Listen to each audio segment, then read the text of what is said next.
శ్రీశైలంలో భారీ బందోబస్త్.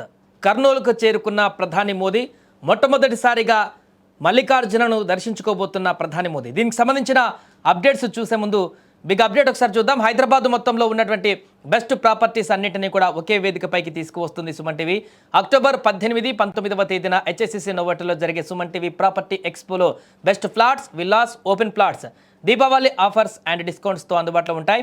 మీరు విజిట్ చేసి ప్రతి గంటకి ఒక గోల్డ్ కాయిన్ గెలుచుకునేటువంటి ఛాన్స్ కూడా ఉంది. ఫ్యామిలీతో రండి, మీ డ్రీమ్ ప్రాపర్టీని సొంతం చేసుకోండి. రైట్, ఇక మన బ్రేకింగ్ వార్తలోకి వెళ్తే ప్రధాని మోదీ ఏపీ పర్యటనలో భాగంగా మరికొద్ది సేపట్లోనే అక్కడికి శ్రీశైలం చేరుకోనున్నారు.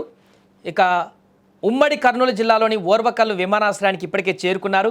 ఈ సందర్భంగా విమానాశ్రయంలో పండగ వాతావరణం నెలకొంది.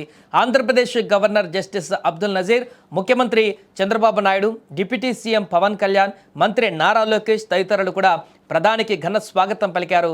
ఆ తర్వాత ముఖ్యమంత్రి చంద్రబాబు, ఉప ముఖ్యమంత్రి పవన్ కళ్యాణ్తో కలిసి ప్రధాని మోదీ ఒకే హెలికాప్టర్లో శ్రీశైలం బయలుదేరి సున్నిపెంటకు చేరుకున్నారు. ఇక అక్కడి నుంచి రోడ్డు మార్గంలో ప్రసిద్ధ శైవ క్షేత్రం శ్రీశైలంకి వెళ్ళారు. అక్కడ కొలువైనటువంటి శ్రీ బ్రహ్మరాంబ మల్లికార్జున స్వామివార్ల దేవస్థానంలో ఆయన ప్రత్యేక పూజలు, దర్శనం చేసుకోనున్నారు. ప్రధాని హోదాలో మోదీ శ్రీశైలం క్షేత్రాన్ని సందర్శించడం ఇదే తొలిసారి కావడం గమనార్హం. ప్రధాని మోదీ మధ్యాహ్నం 12:15 వరకు స్వామివారి సన్నిధిలో గడపనున్నారు. అనంతరం ఛత్రపతి శివాజీ స్ఫూర్తి కేంద్రాన్ని కూడా ఆయన సందర్శిస్తారు. ప్రధాని పర్యటన నేపథ్యంలో శ్రీశైలం పరిసర ప్రాంతాలలో కట్టుదిట్టమైనటువంటి భద్రత ఏర్పాట్లు చేశారు. సున్నిపెంట వద్ద సుమారుగా 1500 మంది సిబ్బంది భద్రతను పర్యవేక్షిస్తున్నారు.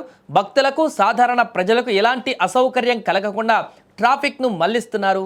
ప్రధాని అక్కడ ఉన్నంతసేపు కూడా శ్రీశైలంలోకి ఆ ఘాట్ రోడ్ నుంచి కూడా ఎవరికి అనుమతించకుండా అక్కడ నిలిపివేస్తున్నారు.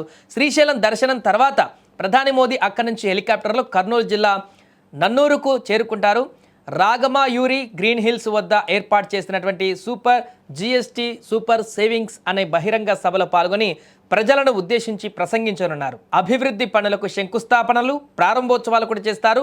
ఉమ్మడి కర్నూలు జిల్లా వృద్ధికి తోడ్పడేటువంటి ముఖ్యమైనటువంటి ఓర్వకల్లు పారిశ్రామిక వాడకు కూడా ఆయన శంకుస్థాపన చేయనున్నారు. ఈ యొక్క పారిశ్రామిక వాడ ద్వారా వేలాది మందికి ఉద్యోగ అవకాశాలు లభిస్తాయని అంచనా. ఈ కార్యక్రమాలలో ముఖ్యమంత్రి చంద్రబాబు, డిప్యూటీ సీఎం పవన్ కళ్యాణ్, ఇతర కూటమి నేతలు కూడా పాల్గొని ప్రసంగించనున్నారు. సాయంత్రం 4:45 ప్రధాని మోదీ తిరిగి ఢిల్లీకి పయనమవుతారు.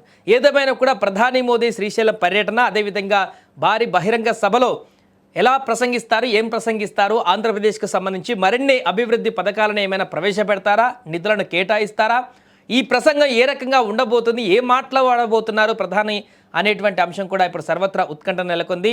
ఏదేమైనా కూడా ప్రధాని హోదాలో మొదటిసారి మోదీ శ్రీశైలం పర్యటనకు వెళ్తున్నారు కాబట్టి అక్కడ ఆలయ అభివృద్ధికి సంబంధించి కూడా కొత్తగా ఇంకేమైనా డెవలప్మెంట్ కార్యక్రమాలు కూడా చేసేటువంటి అవకాశం ఉన్నట్టుగా కూడా చెప్తున్నారు. మొత్తానికి ప్రధాని మోదీ పర్యటన అయితే శ్రీశైలం వద్ద కొనసాగుతోంది.